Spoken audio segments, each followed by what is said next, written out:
Hey, all you holistic hipsters out there, it's that time. So grab your chalice of choice and sit back and sip along with us. We would love to welcome you to the Tea Podcast, where we spill the tea on all things holistic in the pet grooming industry. Let me introduce you to our hostesses with the mostesses. She is the socialite of skin and coat care, Ms. Michelle Knowles.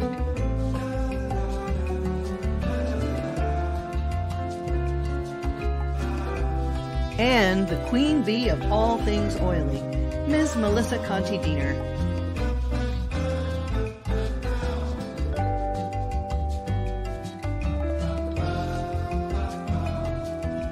Brought to you by TheOilyGroomer.com. Are you searching for a new and more mindful way of grooming? Interested in understanding how to grow your grooming business with a more holistic and organic approach? Please contact Melissa Conti-Diener at TheOilyGroomer.com so that you can set up a meeting and bring balance and prosperity to your life. And AllThingsPaw.com. Intermediate and advanced courses in pet esthetician work, fear recovery, animal handling, and more. Get your learn on with All Things Paw. Also, classes with Melissa, online and self-guided, intuitive energy work, transitional therapy, and compassionate touchpoint therapy, and more. And the Herbal Paw Pet Apothecary, tailored for the individual pet, phone consultations, history gathering, and the home of the Herbal First Aid Kit. Now, let's get the tea party started.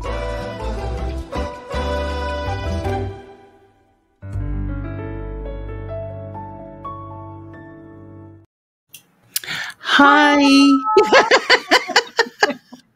was listening to the intro and I was like, oh yeah, I'm supposed to unmute and talk now. All right, here we are. We're back. We're here. It's us. What's in your cup? You got a cup of something? I do have a cup. It's my All Things Paw mug that you can get at spring.com. Look at that. Oh, it tastes so delicious coming in. Another one. It tastes even better coming from that cup, right? Yes, it does. Yes, it does. That's a Campy cup. There's a mug and there's some shirts. But I may include also some like hoodies and things like that are also on there. So I still have to go through the list and see what I want to offer. It does come in different colors, but I just like the white background with the logo. But if you want something, let me know and I can arrange to have it. Hook me up. All right. Very nice. Very nice. So I just have a chamomile and clove. That's what I'm rocking. I've been doing that for a couple weeks now. So yes, I'm boring too today. Nothing extremely volatile. Just some raspberry leaf tea in my Persian cat cup. That was a gift from Erin. It says cats and coffee, but it's cats and tea in this cup. And nothing wrong with that. They'll knock them both off the countertop. So that is very true. And Mr. White must be sleeping. So hopefully he'll remain that way so that he doesn't come in and start bothering us and wanting to put his butthole in front of the camera. Like, you know what? I was just getting ready to say, we haven't seen his butthole in a while. So, yeah. Maybe he'll make an appearance. Oh, you never know. I had people come to the house because I'm going to watch their dogs, and they wanted to come and just see everything and meet me. And of course, he had to be in the mix of everything. And she was just like, I think your cat thinks he's a dog. I said, no, I think my cat knows he's a cat, and he thinks he's in charge of everything, including the dogs. Yes, that is it. Because isn't he? Yeah. Actually, he is. So. Yep. Unfortunately, that is the deal with Mr. White. His brother, Mr. Black, nobody ever sees. He's very social. He's like, I'm not in charge of nothing. Leave me alone. Nope. He's Greta Garbo. He's one to alone all the time. So he comes out. So what are we talking about? Oh, I think we are talking about one of the questions that we get asked quite a bit. How do I become a speaker? this. Yes, if you want to teach, then teach. Yeah. So yeah, I think this is a really good topic, and I think it's very appropriate. There's still so few of us in the industry and so many pets to serve. So I mean, teaching at any level or to any audience, Yes. I think is really, really important. People don't realize that it can become quite an echo chamber just to teach within the industry. There's 9 billion pet owners or some such out there. Teach to them, teach to trainers, teach to veterinarians, teach your neighbors, teach everyone. So there are opportunities available even from without the industry rather than from within. Right. So it's an open field really at this point. I think the most important advice I ever got, I was in a friend once told me, and that was right after we got out of high school. I was sad because I couldn't do something, like went for an audition to sing or to dance or whatever, do something at the local thing. And I was upset that I didn't get the part. I was upset that I couldn't do the thing. And he looked at me and he was like, it was a singing thing. He says, if you want to sing, then sing. The opportunities will present themselves. And at the time, I was so little, I was very immature in my head. And it really struck me like, of course, that would be the answer. If you want to groom, groom. Right. So if you want to teach, make a class, learn how to do PowerPoint, or at least put slides together in Google Slide. Put it together. What's your topic? I actually have a class that shows you how to put together a presentation so that you can get across. So you can find that at allthingsspa.com. But yeah, absolutely. We encourage people to speak their knowledge. And don't worry if there's a bunch of other people doing it. You have a perspective that no one else has. And you might have a fresh insight on how to teach that. And people will gravitate to you. They'll find their muse in you. So you absolutely should put together a class. What is your passion? That's something that you have to find out also. If you just want to teach, that's kind of generalized. But, Melissa loves oils. So she teaches about oils, and that's how she kind of started. I loved skin, so I just started talking about skin a lot. And somebody was like, hey, you want to talk about this? I was like, let's talk about it, because yes, I would love to talk about that. Just have it available, whether you have a venue for it or not. What do you think, Melissa? Yeah, I agree. I mean, I think that you just need to venture out there, put one class together, do a freebie first time. For myself, Mary Quendo actually gave me a really good tidbit of advice. She told me, in order to get better, start doing it more and more. And I said, well, how do I get people to come? And she said, it doesn't matter. We have the internet. Just go live from your Facebook page or your Instagram or whatever, and do quick little, 10 minutes, 15 minutes, work up to 30 minutes, teach whatever you want to teach on. And she said, do series, do this, do that. And I took her advice, and if you followed me several years ago, you'll see that, or if you go on my Oily Groomer page on Facebook, all those videos are on there. I used to do a live. I used to have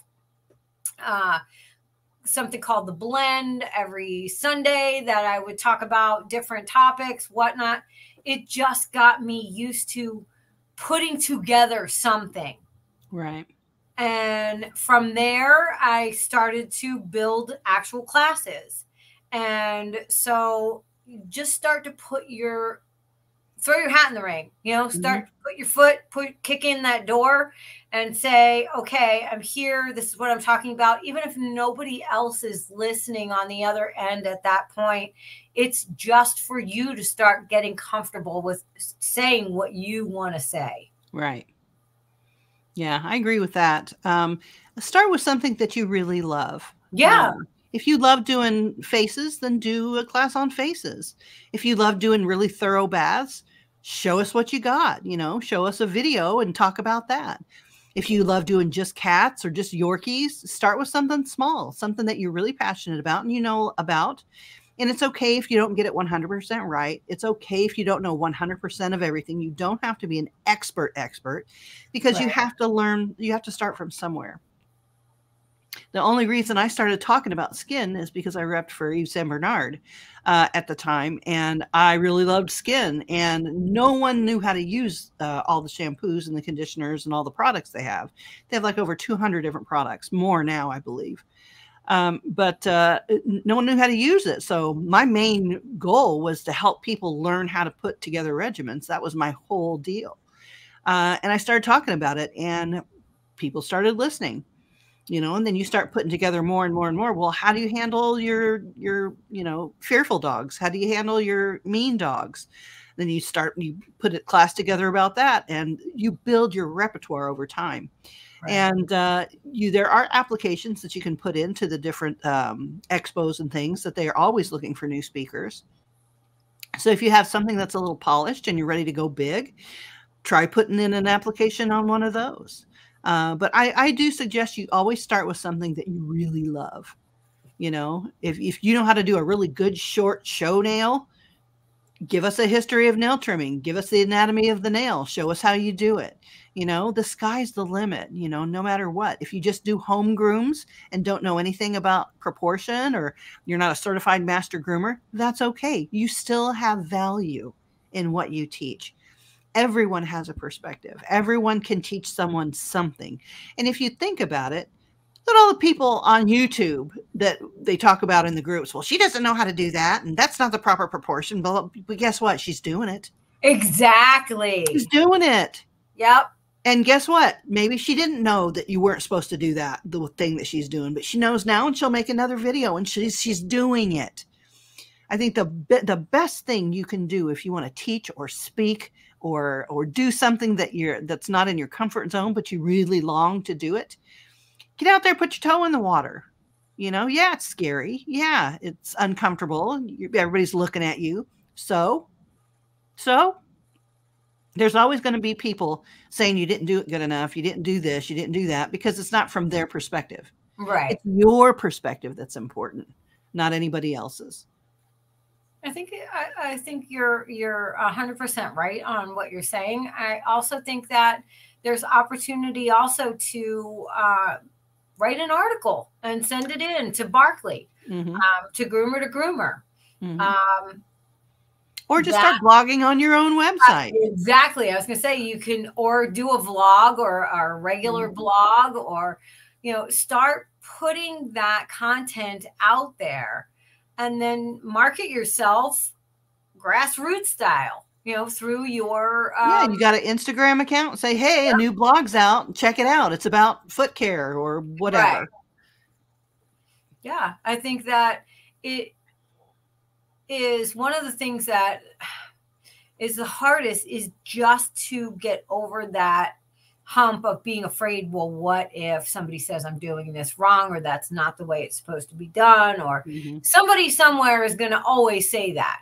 I was just getting ready to say that. I'm like, there will always be someone telling you you're not doing it right. Right. They don't like you, or they don't like your hair, or they don't like the way you talk, or you don't have a master in something, or you didn't judge a craft show. I mean, come on, whatever. Yep. It doesn't matter. You have something to say it. If you have something that you want to speak out of your heart, then absolutely do it. And you learn. I think that you learn more when you start to teach and when you start to speak, because people ask questions. Yes. If you don't have the answer to those questions, that's okay. So you know what? I don't have the answer today, but I'm going to find out, and I'm going to email you the answer within X amount of days or whatever. I do that all the time. Yeah. Especially at the beginning, people, they would ask questions on stuff I never even thought of. So that just makes you a better teacher. It makes you a more well-rounded groomer, stylist, esthetician, because you get the benefit of all these questions from different perspectives that you never even thought of. And so you have to weave that new information into what you teach or what you speak about. So the best way to build up that portfolio is to just start doing it. Yeah, you have to get yourself out there. And I've also heard, I would love to teach, or I would love to be a speaker, but I don't know enough. Mm-hmm. Well, then you need to find what your passion is and find what that 1 or 2 or 3 or 5 different things that you really feel strongly about, Mm-hmm. and Mm-hmm. get the knowledge so that you can actually relay that in your own way, because Right. that's what makes it different.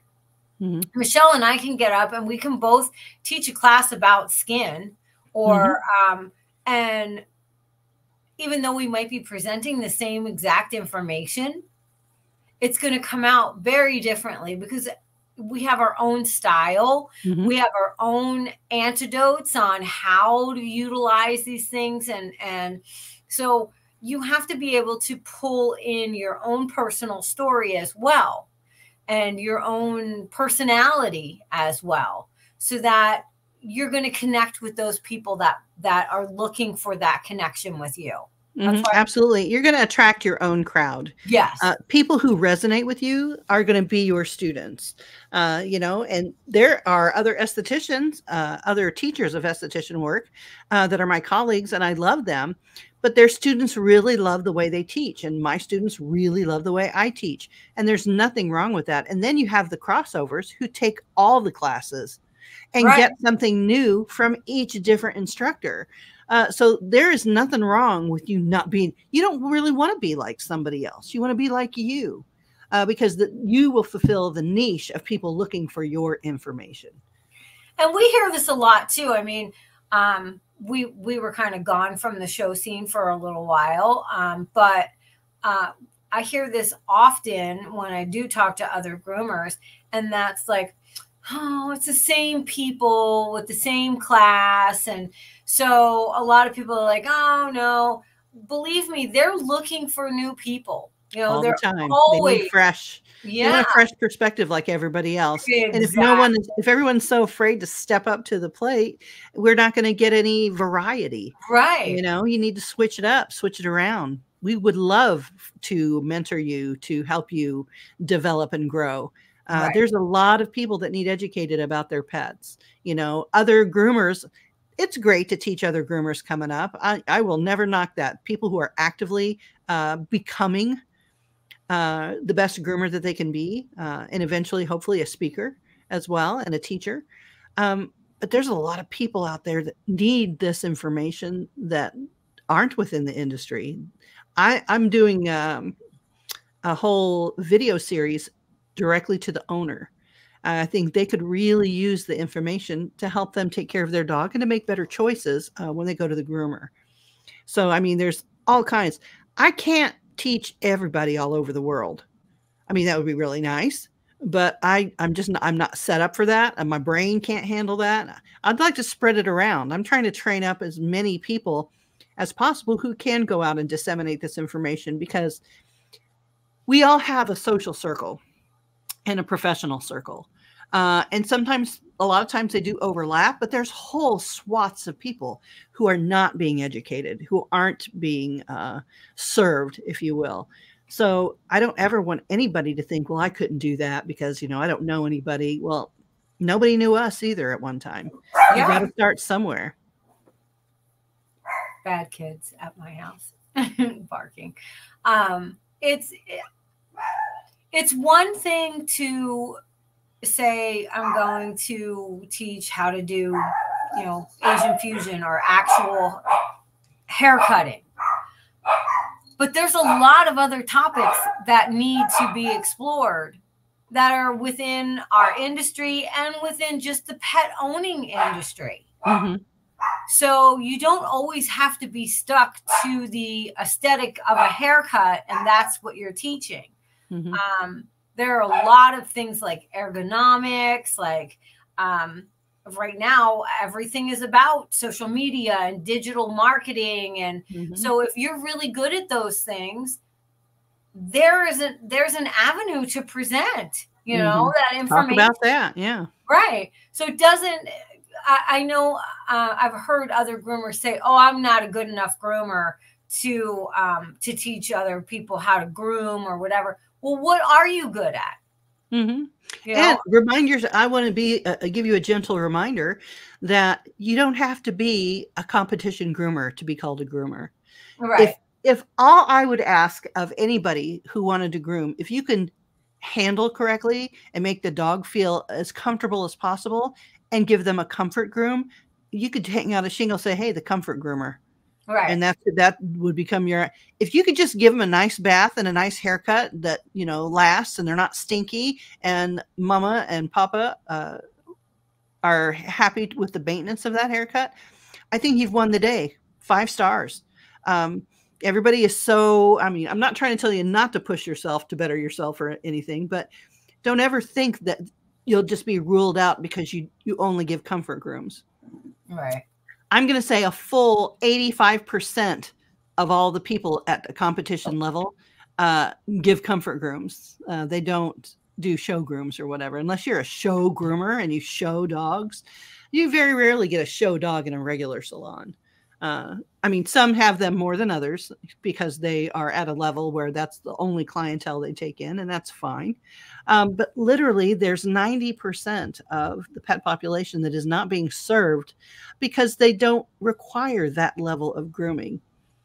Right. It's amazing to learn, scissor over comb and all the correct proportions for all the breeds. And I do encourage everyone to do that because it improves you as a person. You learn a lot for you, Right. as well as how to serve those pets better. But at the end of the day, they are pets. And some of them do get high waters.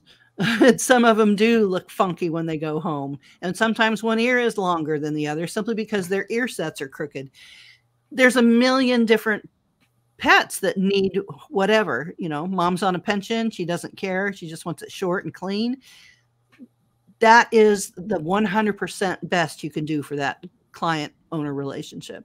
And I think that we discount that a lot of times when you hear people speak that have been in the industry for a long time. We think, oh, well, I'm not at that level. I'm not at that level. You don't have to be.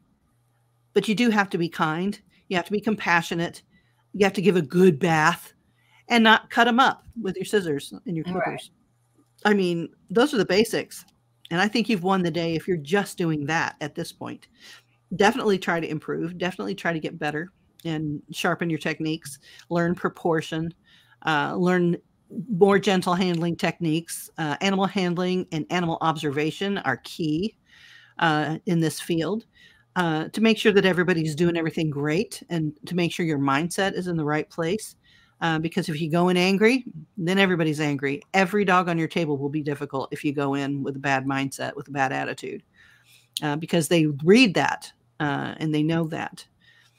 So I would just recommend absolutely start. And I think the best way to start is to make an outline. So let's say we're going to do, I don't know, shaving kitty bellies. So what do you know about shaving kitty bellies? Well, we know that their skin is really thin. We know that it's very delicate areas. You could very well clip off a nipple if the pelt is very tight. So learn everything about that. If that's your favorite, learn everything about that and then start making an outline. Going to do kitty bellies. Kitty bellies are delicate. Sometimes they're pelted. Sometimes you clip a nipple. How to hold, how to do this. Just list everything on a document or a piece of paper or however that you're going to do. I think everybody's now digitally competent and you can open up a Word document, or Open Office is a free document making service or program. And just start listing all the things that you know. And then each topic that you write down, make a paragraph out of it. Make a paragraph out of it. Make a paragraph. And then you have your whole script, if you will. Now you want to assemble pictures or other information. Uh-oh, we have an emergency. Oh my goodness. I know. I can't. Oh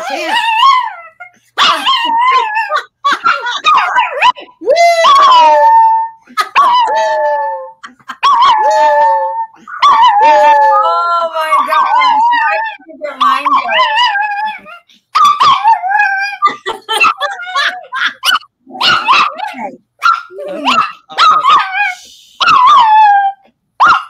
Yeah. All right. No. Okay. good girl. All right, carry on. Everybody, all mine. It was like a mass exodus into the office. Yeah. Like, where is that coming from? Yeah. All right, it's So, fine. what were we saying? No freshness. Oh yeah, start assembling your pictures together. Yeah, just put your stuff together. Yeah, and make it like a scrapbook, tell it like a story, or however it is that you have it laid out in your head, and then practice filming yourself. Just set your camera up and film yourself talking about it. Okay, and then you'll notice things about your speaking style that you really hate.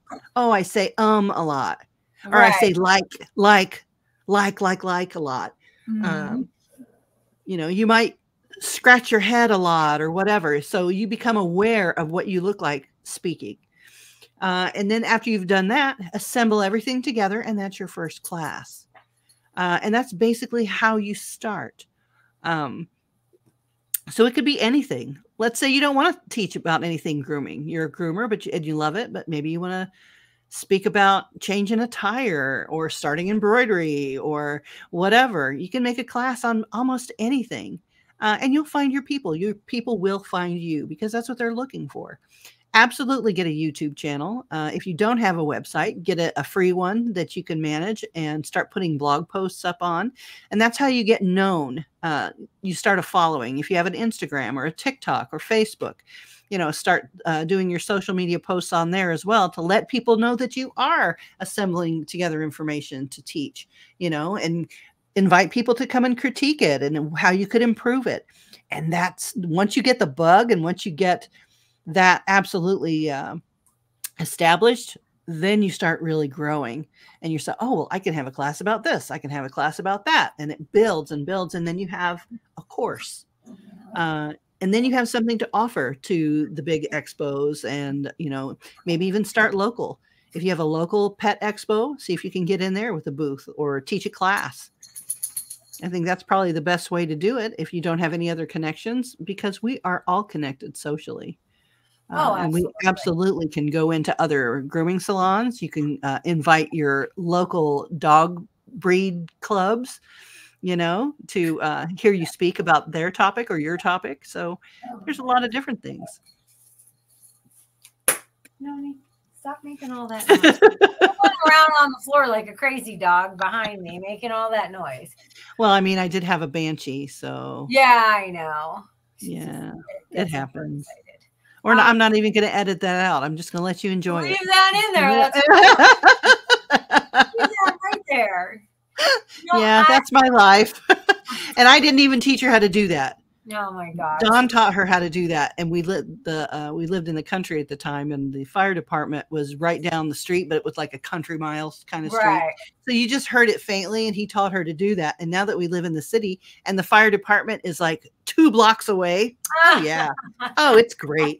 It's fantastic. And you have to do it, because in her little brain, if you don't, she can't handle it. Like, yeah, she has to do it. It's her job. I was gonna say it's her purpose in life. It really is. It really is. So here we are. I'm of the mindset where if you feel that calling and you know who you are, that you, I knew I wanted to teach from the get-go. I would go to the shows and I would take classes, and long before the internet was ever a thing.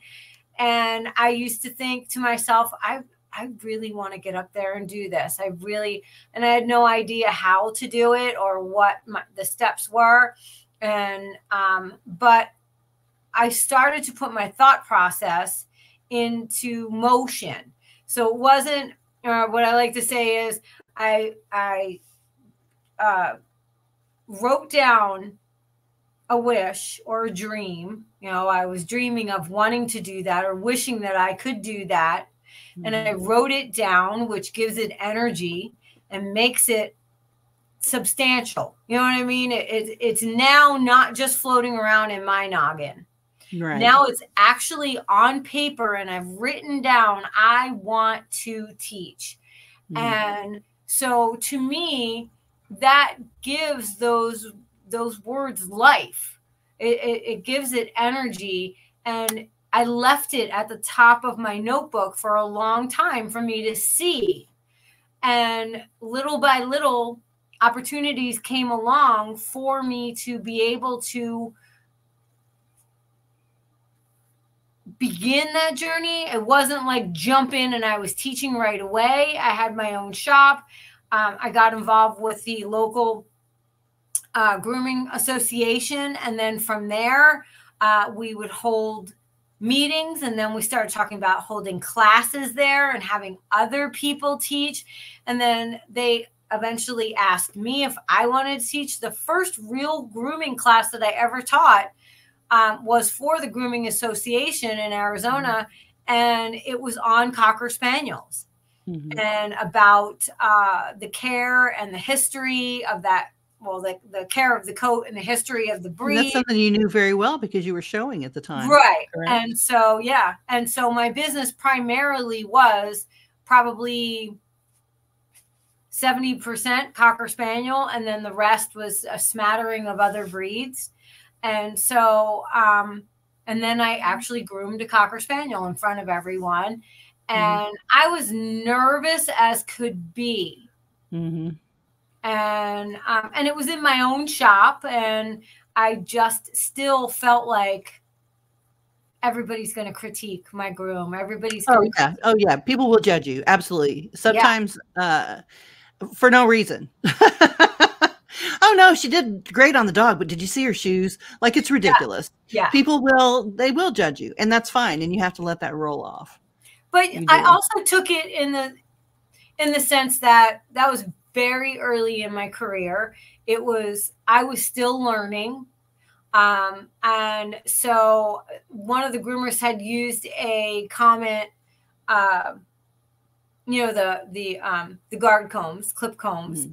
The lady was an older groomer, and she called it a duck.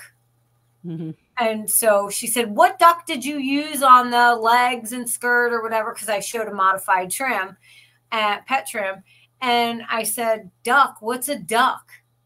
And I had never heard that term before. And so, of course, they got hysterical, all the older groomers, and they were like, it's an older brand of clipper comb. Yes. Duck comb. What size duck are you using? So, and they were like, "You don't know what a duck is," and blah, blah. And so I said, "No, but educate me. What is it?" And did you hand scissor in the trim? Yeah, I used the clip comb to set the length, and then I went through and you had just used a more modern one at the time, so it didn't come in a duck box. No, is that what it was? So, I can dig that. Yeah. So they were the company was Double Duck, and so they would call the combs ducks, and I had never heard that term before, so it didn't deter me. I wasn't so wrecked that I was like, "Oh no," they laughed and I didn't know what that term was or whatever. No, I used that moment to be a teachable moment. So instruct me. So tell me what it is. And I want to tell everybody out there too, if you think, "Oh, I don't know all the right terminology," and they're going to laugh, guess what? Every single salon that I've ever been in, groomed in, whatever, they all have their own terminology. Yeah. It's not even standardized in that way. Like, we do have standards, the Master Groomer Council of Best Practices. You should visit that website. But however, we all develop a language, a terminology of the salon. When I first started coming up, there was a bunch of 7x2s. Do you know what 7x2 is? No. It's a 7. You shave it before, wash it, and then shave it again to smooth it out. 7x2. That's all it was. And when I went to other salons, I said, "Oh yeah, it's a 7x2." They're like, "What?" Right. There are salons that only pick the blade length by the millimeter that it cuts. I could never do that. I can't. I'm not memorizing that. It's a 7 or a 5 or a 5, whatever. That's all. That's how a 7 fine or a 7. Right. And then I go by the color of the combs, but then Yeah. they came out with a bunch that are all gray. So I'm like, okay, how's that going to happen? So out Yeah. comes the fingernail polish. So yeah, you develop your own thing. So don't be afraid of those little things. Yeah, it's scary, and yeah, it feels scary to be laughed at or critiqued or whatever. But guess what? Every single one of us has been where you're standing. Every single one of us didn't know something that everybody else knew. And until you go through that, you won't know. If you're afraid of people, making fun of you or whatever, it's all in good fun, mostly. Well, it's just the fact that you're never going to know everything. So if you approach it that way and say, I'm teaching from exactly where my knowledge base is. Mhm. And so if there's someone there that has a more extensive knowledge base and they say to you, oh, well, you could do this, this, and this as well. Fantastic. Illuminate me, Mhm. but you also have to, and Michelle was there when we were doing the class together. And you also have to know when to be able to be in control of your class, and you're in control of your information, the flow of that information, how you're presenting it. And you can't let someone hijack your class either, which early on for me, I had someone do that. And so it degrades you because now you've let this person who is not teaching the class take over the information. Correct. So you have to be diplomatic in the way that you deal with that. You even may have someone who is what I like to call a chronic questioner. And there's one in every class. And you only have a certain amount of time to get through this information. And you have it timed because you've practiced this. And now you're teaching in front of a class of people. And you have that one person that has a question after every statement you make. And so again, they hijack the class. And that in itself makes the rest of the people drop off. Their attention doesn't stay. So they want that other person to please hush so we could listen to what she's saying. And a lot of times you can absolutely just say, you know what? You've got great questions. Why don't you write them all down and I'll address them after the seminar or after the class is over. And then you keep rocking your information. Keep it moving. Just say, oh, I only have 15 more minutes to present this. And there's a lot of information to go over, but I'm going to get to every question after the class. And that way you are relaxed and everybody's standing around waiting to ask their question, and they can ask as many questions as they want to. But just have them make sure that everybody has something to write on and write with, and just say, if you have questions, and there's nothing wrong with saying, you know what, hold your questions until the end of the seminar. I like to take questions if they pertain to the immediate material. Because it's in the moment and they're thinking about it. But if they start asking question after question, I'm like, ooh, why don't you write all those down and we're going to address those at the end. And that's a way to take your power back, basically, and continue to speak on the subject that you were either paid for or hired for. It's a flow. It has to be a synergistic flow between you and the audience that's listening to the information or the students. And so you need to keep that rhythm going. Otherwise, you'll lose them as well. So that's always important, that if you understand the fact that you're not the end all be all, that you don't know everything about this subject, but what you are presenting in this 1 hour is this block of information that you know and understand. You're presenting your passion about the subject. It doesn't have to be all encompassing and every question is answered and every research paper has been researched and all this other stuff. I think sometimes we get off in the weeds a little bit in our educator capacity sometimes, and we can just make it so complicated. It doesn't have to be complicated. If you're speaking from your heart and from your perspective, knowing full well that you're not an expert, but you're an expert on what you know. And then you can carry it forward. But you just can't be, if you really have a passion and you want to teach or you want to speak or write a blog, then I just suggest you go for it. Just start doing it, because if you start doing it, you'll start to get better as you do it more. Yeah, well, it's like an exercise. Mm-hmm. You know, it really is.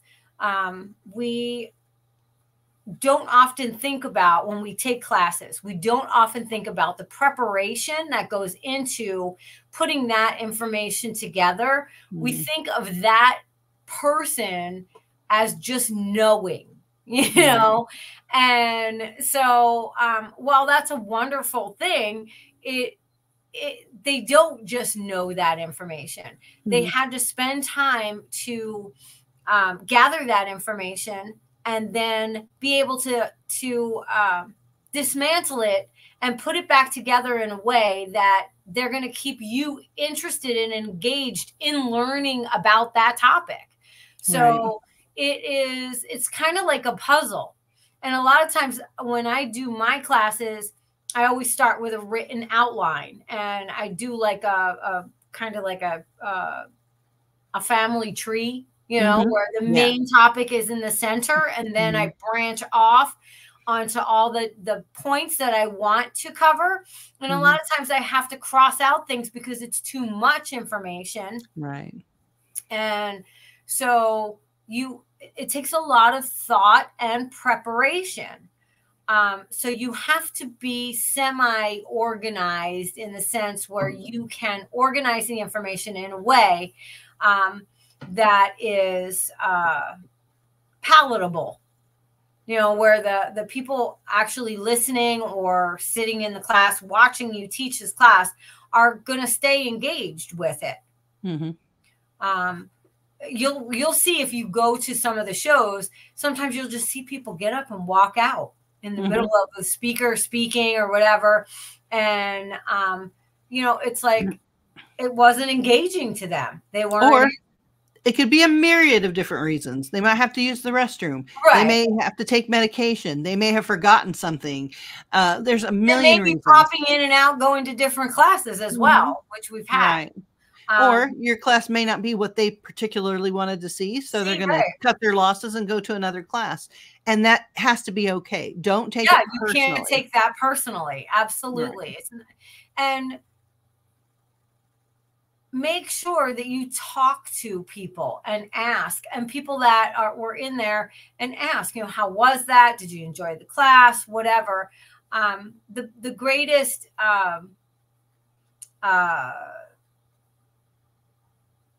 testimony, I guess, is when someone takes your class and then they post it on their social media that they enjoyed the class, or they mm-hmm. might have a picture from the class or whatever it is.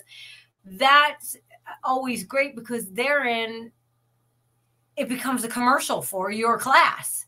Absolutely. You know, so encourage those things. You know, if you're really enjoying this, feel free to post and, you know, tag me in it or whatever. So that way it's twofold. You have word of mouth, and you're generating buzz that your class is worthy of taking. Mm-hmm.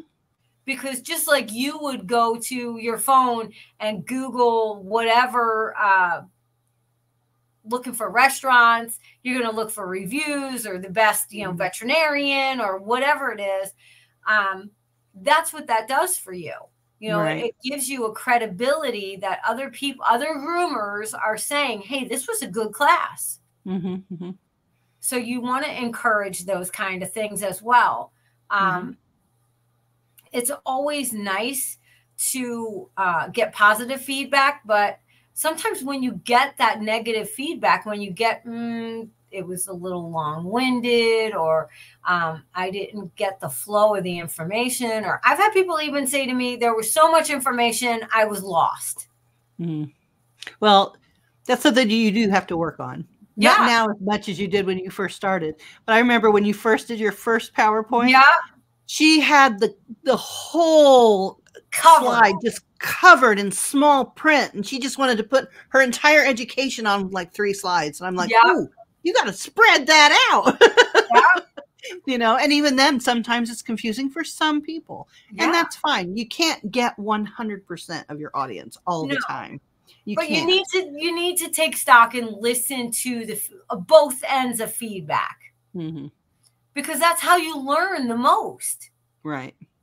And when you first start, you're always so gung ho, and you want to give everything you have, but you have to reserve so that you can't. Mary taught me that. Mary was like, no, hold some things back so you do level 2, or you do, the next step up, or whatever it is, the addition to this, or I can't take you. Yeah, I can't take you from learning about the needs of the skin to how to do an anesthetized groom in 1 hour.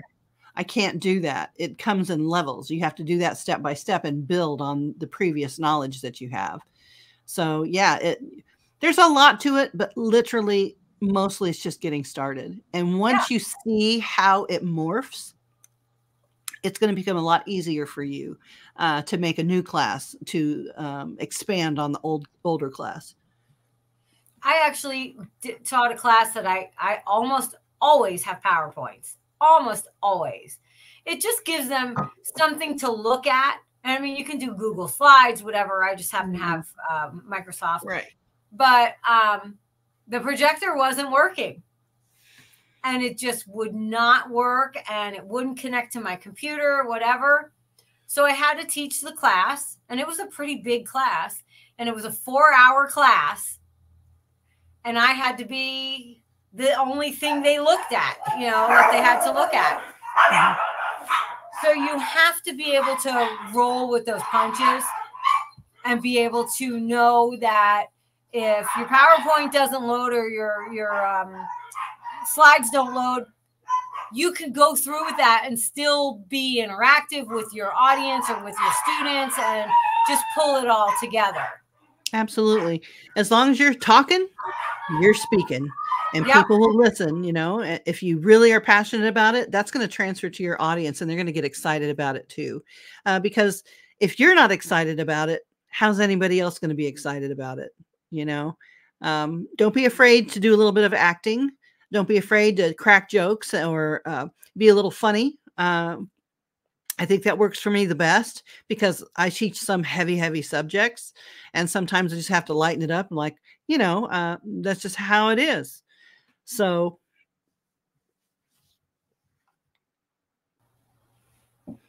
alrighty then. There was dog crises in the dog world. Barking. Yeah, I don't edit.